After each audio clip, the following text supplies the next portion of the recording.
안녕하세요. 오늘도 사연살롱을 찾아주셔서 감사합니다. 결혼해서 아들 하나 둔 주부입니다. 괜스레 밝히려니 민망한 부분인데 제가 어쩌다 보니까 속도 위반으로 결혼을 급하게 서두른 케이스였어요. 원래도 남편하고 결혼을 전제로 연애 중이었기 때문에 갑자기 결혼을 하게 된 것에 대해 아쉽다거나 후회되는 부분은 별로 없었던 것 같네요. 결혼이라는 게 당사자들끼리만 마음이 맞는다고 해서 능사가 아니잖아요. 특히 우리나라 사회에서라면 더욱 그렇고요. 그런 점에서 저는 제가 아주 운이 좋은 사람이라고 생각했었어요. 양가와의 관계가 관건이건만 시댁 식구들이 저는 처음부터 마음에 들었으니까요. 둘이 언제 결혼하나? 그간 목이 빠지게 기다렸었는데 결혼하겠다는 것뿐만 아니라 2세 소식까지 있다고? 이런 경사가 다 있나? 아버님, 부끄러워요. 상황이 이렇게 돼서 너무 민망할 따름이에요. 심력 끼쳐드린 것 같아서 죄송하기도 하고요. 갑작스러운 소식에 많이 놀라셨죠? 아니다, 아니야. 내가 빈말로 지금 이걸 경사라고 하는 것 같으냐? 귀한 며느리 들어오고 금쪽 같은 손주 생긴다는데 기쁘지 않을 이유가 하등 어디에 있어. 무조건 잘 되었다. 무사히 씩 올리고 몸 관리도 잘 하려무나. 내가 미리 말하지만 돈 들어가는 거 걱정일랑 하지 말어. 이 시애비가 다 책임진다. 시아버지뿐만 아니라 시댁 쪽 분들이 전부 서글서글하고 대학이 무난한 성격들의 소유자이세요. 저희 친정도 경제적으로 어려움을 딱히 겪어본 적이 없는 집안인데요. 굳이 상하를 논하자면 시댁 쪽이 조금 더 여유로웠어요. 결혼할 때 시아버지께서는 당신의 입으로 공언하신 대로 정말 통 크게 베푸셨어요. 예식 전반이며 신혼여행에 들어가는 돈은 저희 친정에서 부담을 했는데요. 가장 중요한 신혼집을 시아버지께서 쏘셨거든요. 신혼집을 장만한 것을 두고 쏘셨다고 표현하는 건 조금 웃긴 것 같지만 시아버지께서 직접 그렇게 말씀을 하셨었죠. 너희들이 살 집은 내가 쏜다. 주말에 부동산 끼고 집 다 보고 왔지? 어떤 데가 가장 마음에 들더냐? 매물이 뭐든 나한테 말만 해. 내가 크게 쏠 테니까. 네? 아버님, 설마 신혼집 장만해 주신다고 하셨던 게 진담이셨어요? 저희는 대출도 함께 알아보고 있었는데요. 그리고 저희 친정에서도 보태주실 예정이고요. 에잇, 대출이니 사돈댁 도움이니 그런 거 다 받지 말어. 내가 이럴 때 아니면 돈 모아뒀던 거 다 어디 쓰겠냐? 안 그러니? 우리 귀한 며느리가 복덩이를 품고 시집 온다는데 당연히 내가 이 정도는 해줘야지. 더없이 감사드릴 일이었어요. 남편도 시아버지께서 전적으로 신혼집을 장만해 주실 줄은 몰랐대요. 그러니까 일종의 서프라이즈 이벤트였던 것이었죠. 앞으로 정말 시댁에 잘하는 며느리가 되어야겠다고 저는 결혼하면서부터 굳게 다짐하고 있었어요. 결혼하겠다고 밝혔을 때 시어머니의 반응은 시아버지의 것과는 비슷한 듯 달랐었죠. 참고로 시어머니께서는 화법이라고 표현해야 할까요? 말씀하실 때 워낙 차분한 화법을 구사하시면서도 매사에 약간 건성으로 반응하시는 조금 독특한 분이셨답니다. 어머, 둘이 결혼을 하겠다고? 임신을 했다고? 좋을 때구나. 젊음이란 참 좋아. 불타오르는 사랑이 젊은 애들만의 전유물은 아니라지만 암튼 아주 부러워. 그래 잘 됐네. 통념 속에 존재하는 시어머니 상과는 다르게 며느리한테 왠지 거리를 두시려고 하는 그런 스타일이셨어요. 기꺼이 저를 받아주시는 것은 시아버지와 동일했지만 묘한 벽이랄지 선이랄지 그런 게 느껴졌었네요. 항상 제가 먼저 다가갔을 정도였으니까요. 신혼집은 시댁에서 지하철로 가기에 용이한 위치였어요.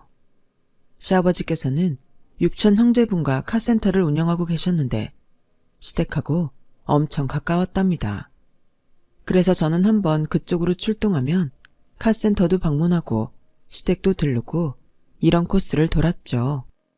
시아버지께서 본격적으로 돈을 벌기 위해 카센터를 하시는 건 아니었고 육촌 형제분께서 워낙 차에 관심이 많으신데 시아버지께서는 각종 기계수리, 부품, 이런 쪽에 통달하신 분이었으니 뜻이 맞아서 차리신 가게였어요.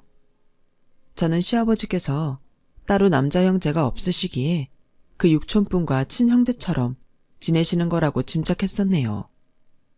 원래 시아버지께서는 이름 있는 중견기업에서 오래 재직하신 분이셨는데 건강 문제로 그만두신 후에 적적함을 달래려 카센터를 차리신 것이었죠. 참고로 카센터가 들어와 있는 그 건물은 같이 차리신 육촌 형제분의 건물이랍니다. 건물 내에는 학원이랑 변호사 사무실이 있어서 깔끔해요. 무엇보다 대로변에 있고 지하철역과 가까워서 제가 놀러가기에 편했죠. 저희 남편은 회사에 매여 사느라 바쁜 사람이었기에 제가 대신 시부모님께 손자 얼굴 보여드리려고 열심히 시댁에 들락날락 했던 거예요. 도착해서는 카센터에 먼저 들르면 안쪽 사무실에서는 시어머니께서 저희 모자를 반겨주셨어요. 우리 며느리랑 손주 왔어? 밥 안 먹고 온다길래 나는 일부러 아까 점심 먹을 때 빠졌어. 네가 나랑 먹자고 보챌까봐 서리. 저야 당연히 어머님이랑 먹고 싶으니까요. 비빔국수 괜찮으시죠? 국수는 금방 삶으니까 가서 양념장 만드는 것부터 하려고요. 어머님께서는 지금 아버님 작업하시는 것까지 보고 들어오시겠네요. 그래야지. 네가 나를 잘 아네. 내가 좀 더 있다가 들어갈 거 어떻게 알았니? 에이, 아버님 챙기기로는 1등이 어머님이시니까 당연하죠. 여기 사무실에도 늘 믹스커피며 간식거리며 어머님께서 챙겨놓으시잖아요. 어머님은 정말 내조의 여왕이신 것 같아요. 내조의 여왕은 무슨, 당연한 걸. 비빔국수 나 먼저 만들고 있어. 내가 금방 따라갈 테니까. 네, 그럼 저는 먼저 가 있을게요. 천천히 오세요. 그날은 먼저 시댁에 들어가 비빔국수를 만들었었는데요. 저를 뒤따라오신 시어머니께서 제가 만든 비빔국수를 맛있게 드시다가 말고 나이 들수록 살이 잘 찐다느니 속에 화병이 들어서인지 건강관리가 힘들다느니 이런 얘기를 하셨었죠. 어머님, 혹시 무슨 말씀하기 어려운 일이라도 있으세요? 아버님하고 무슨 문제라도 있으셨던 건 아니죠? 내가? 내 시합이랑? 없어. 아무 일도 없어. 그냥 세월이 빨리 가는 게 야속하고 짜증나서 그래. 시어머니의 한숨을 애써 모른 척하며 설거지를 했던 그날, 저는 한 가지 추측을 내놓게 되었어요. 그건 바로 시어머니께 은밀한 비밀이 있다는 것이 분명하단 거였죠. 시어머니의 오락가락하는 감정으로 밀어보건대 그건 건강에 이상이 있지 않은 다음에야 남자 문제에 직면한 여자의 모습이란 짐작이 먼저 들었던 거예요. 그렇다면 혹시 바람? 무서운 생각이 든 저는 시어머니를 슬쩍 떠보았어요. 어머님, 혹시 다이어트에 관심이 있으신 거라면 운동을 다녀보시겠어요? 너는 내가 산악회 활동하는 거 알고도 운동을 나한테 운운하는 거니? 너 지금 뭐야? 내 입에서 산악회 얘기 나오게 만들려고 유도하는 거지? 맞지? 네? 그게 무슨 말씀이세요? 절대 아니에요. 저는 그냥 말이 나오다 보니까. 산악회 활동을 그토록 활발하게 하시면서 그 이야기가 나오면 펄쩍 뛰신다고요? 이거 제대로 수상했네요. 얄팍한 추측은 금세 날개를 달게 되었고 생각은 꼬리를 물고 계속 이어졌어요. 저는 어느새 인터넷에서 산악회 불륜을 필사적으로 검색하는 사람이 되어 있었죠. 끝도 없이 나오는 인터넷 글들을 보고 저는 망연자실했어요. 하지만 어디까지나 저의 심증이나 촉이었을 뿐 실제로 드러난 건 없었으니까요. 성큼 다가왔던 봄이 물러가고 여름이 왔을 때 시어머니께서는 갑자기 산악 장비를 새로 싹 구입하셨어요. 저는 그 모습을 보면서도 또 고심에 빠져들었네요. 왜냐하면 결제하신 걸 보니까 장비마다 한 개가 아니라 한 쌍을 구매하셨더라고요. 하나는 시어머니 거, 그럼 나머지 하나는 누구 거란 말인가요? 암만 해도 촉이 와서 제가 은근슬에 시아버지께 떠보았어요. 저기 아버님, 요즘에 어머님께서 부쩍 야외 활동에 열을 올리시는 것 같지 않아요? 아버님이 보시기엔 어떠세요? 뭐 살을 빼겠답시고 그러는 것 같더만 다 늙어가는 마당에 갑자기 외모에 관심이라도 생겼나? 하여간 희한해. 아버님, 제가 그냥 드리는 말씀이지만 여자는 나이가 들어도 외모에 관심이 많을 수밖에 없는 것 같아요. 특히 잘 보이고 싶은 남자가 있을 땐 더욱 그렇고요. 그럼 더 의아하구나. 내 시험이 전국의 산이란 산은 다 다닐 기세로 쏘다니느라 정신 없어 보이더만 다른데 한눈 팔 시간이나 있겠어? 입이 정말 근질거렸죠. 마음 같아서는 등산 활동에 불순한 목적이 있는 게 아니겠냐고 제 의견을 내고 싶었어요. 하지만 차마 그럴 수가 있었어야 말이죠. 아, 그러게요. 최근 들어서 어머님이 등산을 너무 다니시는 것 같기는 해요. 아버님께서는 아무래도 등산이 힘드시니까 좀 섭섭하신 건 아니죠? 내가 이제 와서 그런 걸로 섭섭할 게 뭐 있겠냐? 아무렇지도 않다. 네 시애미가 괜히 산에서 자빠지진 않길 바랄 뿐이야.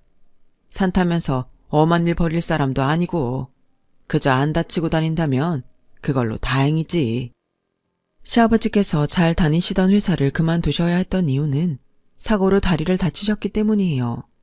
치료를 받으시느라 퇴사라는 길을 선택하실 수밖에 없었대요. 다리는 회복되었고 일상생활을 하는 데는 전혀 지장이 없었지만 오래 달린다거나 경사가 가파른 곳을 오르는 등산 같은 활동은 하실 수가 없었습니다. 저는 안타까운 마음이 들었지만 시아버지는 개의치 않아 하셨어요. 멀쩡히 두 발로 걷고 생활하는 것만으로도 행복하다 하시면서 시어머니께서 열심히 등산을 하러 다니시는 것도 보기 좋다 하셨죠. 그리고 시어머니께서 부정을 저지르실 거라고는 아예 상상조차 안 하고 계셨어요. 그렇기에 저는 더욱 속이 쓰렸던 것 같아요. 시아버지께서 이토록 좋은 마음으로 시어머니의 외부 활동을 지지하고 계셨건만 그 믿음을 시어머니께서는 배신하신 것처럼 보였으니까요.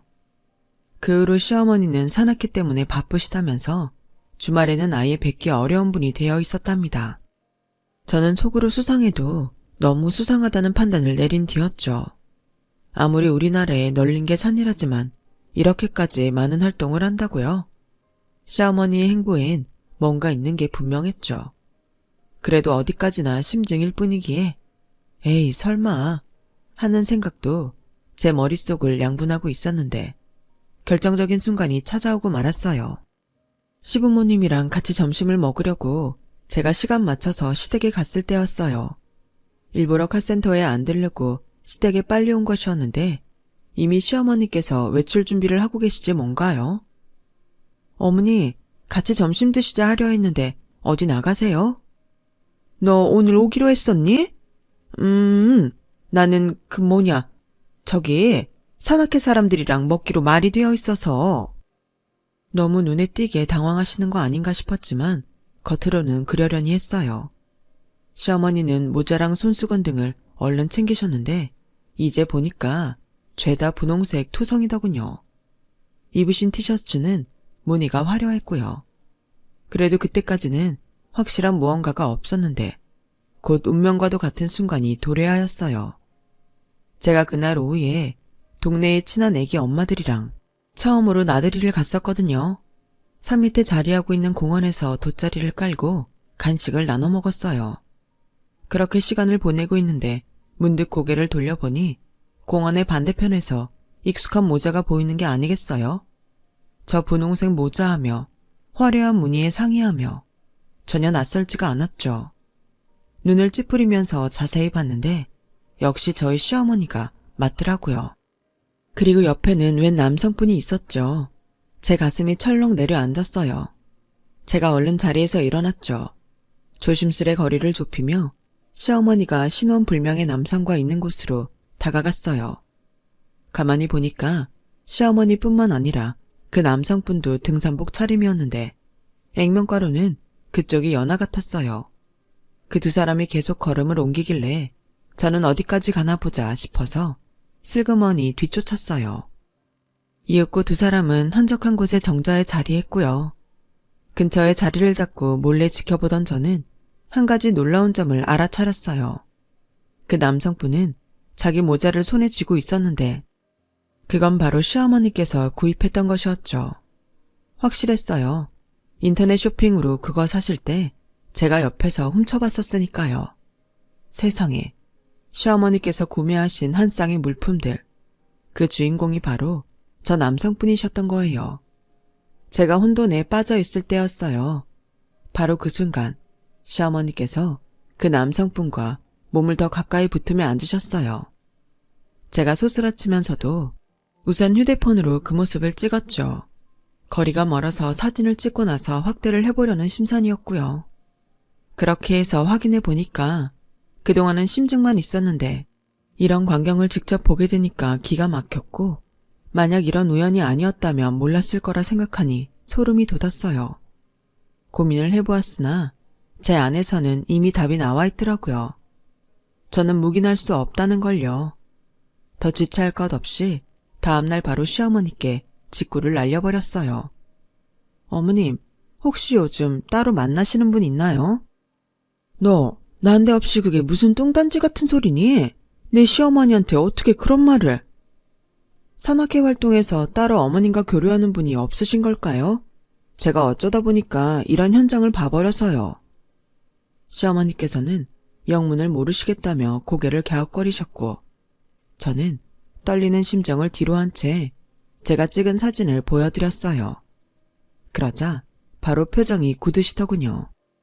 사진 속 그분과 어떤 사이신 거예요? 부디 아버님 생각도 해주세요. 만약 아신다면 정말 속상해하실 거라고요. 자, 일단 이 사진은 삭제했고, 너 혹시 이런 거 또 가지고 있니? 주둥이 싹 닫고 모르쇠로 일가네. 알았어? 괜히 나서서 초칠 생각일랑 하지 말고. 제가 지금 너무 당황스러워서요. 상황 판단이 잘 안 되네요. 혹시 저한테 눈 감아달라고 하시는 거예요?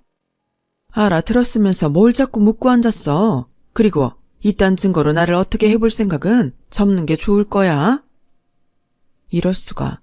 생각지도 못한 시어머니의 반응에 저는 말문이 막혔어요. 저한테 주둥이 나불대면 가만 안 두겠다고 하시는 모습에 저는 제가 꿈을 꾸고 있는 건가 싶을 정도였네요. 제가 알고 있던 시어머니가 과연 맞으신지 어안이 벙벙했어요. 사실 생각해보면 시어머니께서는 알듯 말듯한 분이셨죠. 묘한 거리감이 느껴지시는 분이고 성격이나 화법이 독특하다고만 생각했었는데 바람이라는 비밀을 간직하고 계신 거였다면 지난 의문이 해소되는 셈이었어요. 캥기는 게 있으시니까 늘 그 속에 초조함이 깃들어 있었을 테죠. 저는 그 으름장을 당한 이후로 입을 다물어야 했어요. 결정적인 증거도 없이 경솔하게 들이댔다간 저만 피볼 수도 있는 노릇이었으니까요. 솔직히 고백하자면요. 집안의 평화를 위해 제가 이대로 참는 게 맞을지도 모르겠다는 생각도 들었어요. 저만 입 다물면 끝날 일이었으니까요. 그런 고충을 안고 있던 어느 날이었어요. 제가 간식을 사다가 카센터에 들렀던 때였죠. 이런저런 고민을 하면서 도착을 했는데 시아버지께서 눈에 띄게 저를 반기셨어요. 아이고, 여기에 과자 다 떨어졌는데 마침 잘 사왔다. 네? 아버님, 혹시 하나도 없어요? 저는 그냥 종류 더 드려고 사온 건데요. 원래 네 시어미가 이런 거 다 잘 챙기는데 정신이 어디에 팔렸는지 요새 들어 사무실 살림 놓은 지 꽤 됐다. 너 몰랐냐? 도대체 뭘 하고 다니는 건지. 나한테 생활비를 그렇게나 달라고 하고. 어머님이 돈 필요하다고 하세요? 무슨 일로요? 아, 글쎄다. 산악회 그게 뭐 활동하는데 들어가는 돈이 올라서 그렇다나? 아휴, 네 시어미도 늙어가는 마당에 참 몸 쓰는 거 좋아해. 그래도 본인이 그렇게나 재밌다고 하니까는 그냥 하게 둬야지. 돈이 왜 필요하셨겠나요? 그거 다 시어머니의 은밀한 이중생활을 위해서 들어가는 돈이 틀림없었어요. 저한테 들킨 이후로 시어머니께서는 오히려 더 막 나가시는 듯 했으니까요. 시도 때도 없이 의문의 외출을 하셨죠. 저한테 들키고 나니까 홀가분하고 더 짜릿하셨던 걸까요? 게다가 저는 입을 쉽사리 못 대는 상태였으니 시어머니께서 더 과감해지신 것 같았어요. 시아버지께 자세히 여쭤보니까 시어머니가 타가는 돈이 액수가 어마어마하더군요. 그걸 듣고 머리가 어지러웠을 정도예요. 시아버지께서 제가 결혼할 때 베풀어 주신 것들, 그리고 저에게 보여주신 따스하고 정겨운 모습들, 이런 걸 생각하면서 저는 더 이상 시아버지께서 기만당하시는 것을 두고 볼 수 없다는 판단을 내렸어요. 마지막으로 시어머니께 부탁을 드렸답니다. 어머님, 제발 마음을 다시 돌려주세요. 아버님이 불쌍하지도 않으세요? 마음을 돌리긴 개뿔이? 한평생 부족함 없이 살아온 양반이 내 시애비인데 불쌍할 것도 더럽게 많다. 너는 그냥 입이나 닥치고 있어. 제 간청에 화가 나셨는지 얼굴까지 시뻘개지셔서는 시어머니께서는 일가를 떠뜨리셨죠.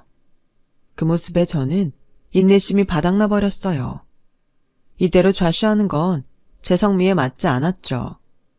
저는 아이돌 사진 찍고 다니는 대학 동기한테 연락했어요. 야, 너 아직 대포 카메라 가지고 있어? 아이돌 찍으러 다니는 거. 내가 누구를 몰래 찍어야 할 일이 있어서 내 도움 좀 받을까 하고. 당연히 장비 그대로 있지. 내가 좋아하는 그룹들이 요즘 다 해외 투어만 돌고 있어서 심심하던 차였는데. 보수만 잘 챙겨주면 내가 현장 띄워줄게. 하루 종일 잠복도 가능해. 그 친구가 그런 방면으로 아주 일가견이 있는 전문가였거든요. 보수 두둑이 챙겨준다면서 부탁을 해놓았고요. 시어머니의 비위를 맞추는 척 살살 긁어서 어느 산으로 다니시는지, 일정은 어떻게 되시는지 이런 정보를 얻어냈어요. 3주의 기다림 끝에 저는 결과물을 받아들었죠. 확인하자마자 그대로 주저앉을 뻔했어요. 산 근처에 반드시 있기 마련인 숙박업소 앞에서 시어머니가 그 남성분과 딱 붙어있는 모습이었어요. 사진 속에서 두 사람은 서로에게 귓속말을 하기도 하고 함께 자동차 앞 좌석에 나란히 앉아서 시선을 맞추기도 하였어요. 증거까지 확보한 이상 저는 곧바로 시아버지께 이 사진들을 보여드리기로 했어요.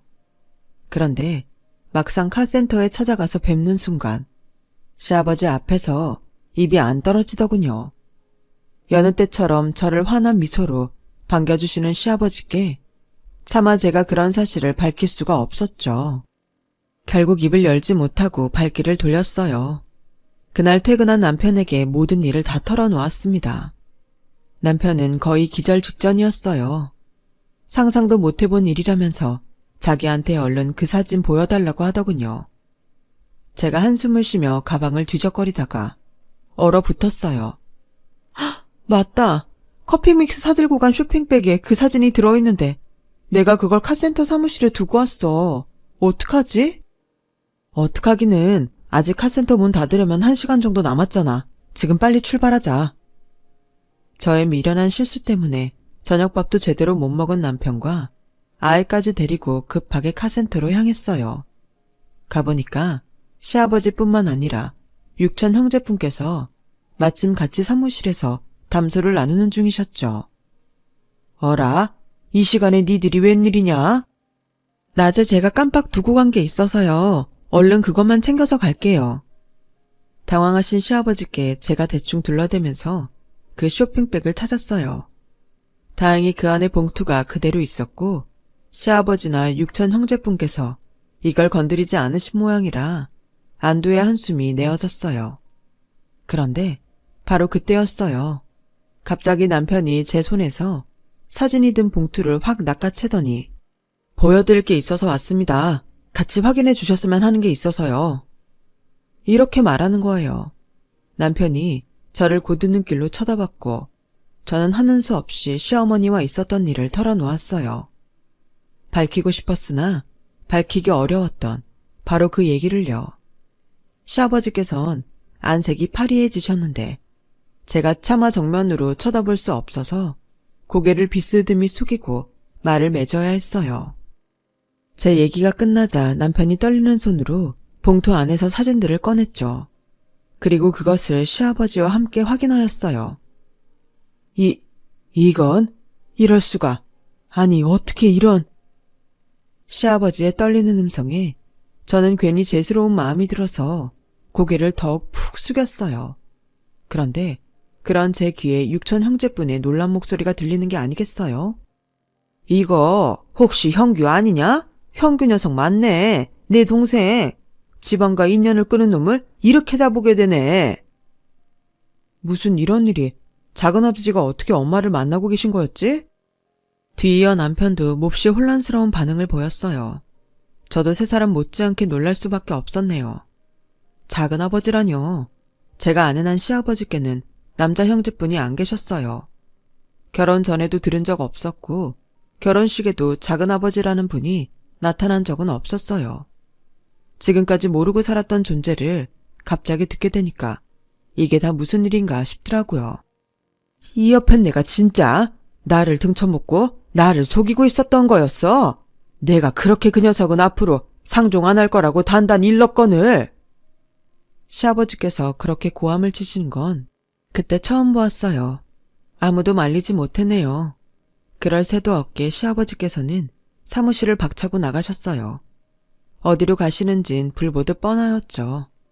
사무실은 육촌 형제분께서 정리하신다기에 저랑 남편은 아이를 데리고 시아버지의 뒤를 쫓아 시댁으로 갔어요.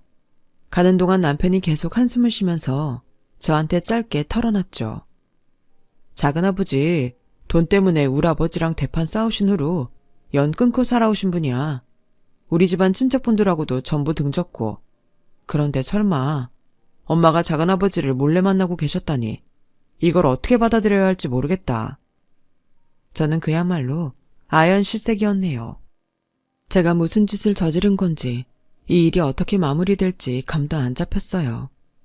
두려운 마음을 안고 시댁에 들어가 보니 시어머니께서 거실 바닥에 엎어져서 엉엉 울고 계셨어요. 시아버지께서는 그 앞 소파에 앉으신 채 붉어진 얼굴로 화를 꾹 참고 계시는 표정이었고요. 왜 그랬어? 대체 왜? 이건 나를 기만한 거야. 돈 들고 가서 그거 다 날려먹고 갚지도 않고 거기에다 뻔뻔스레? 있으면 더 내놓으라고 했던 그 망나니를 왜 도와주고 있었던 거야? 당신은 내가 유유자적하게 카센터에 붙어있으니까 내가 우스워 보였어?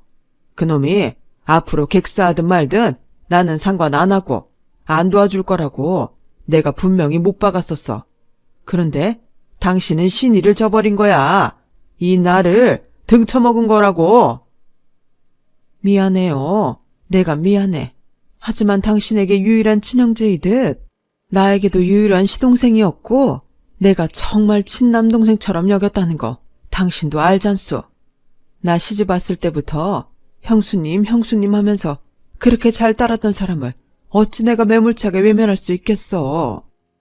누가 그 마음 모른데 나라고 그놈을 그렇게 내치고 싶었겠어.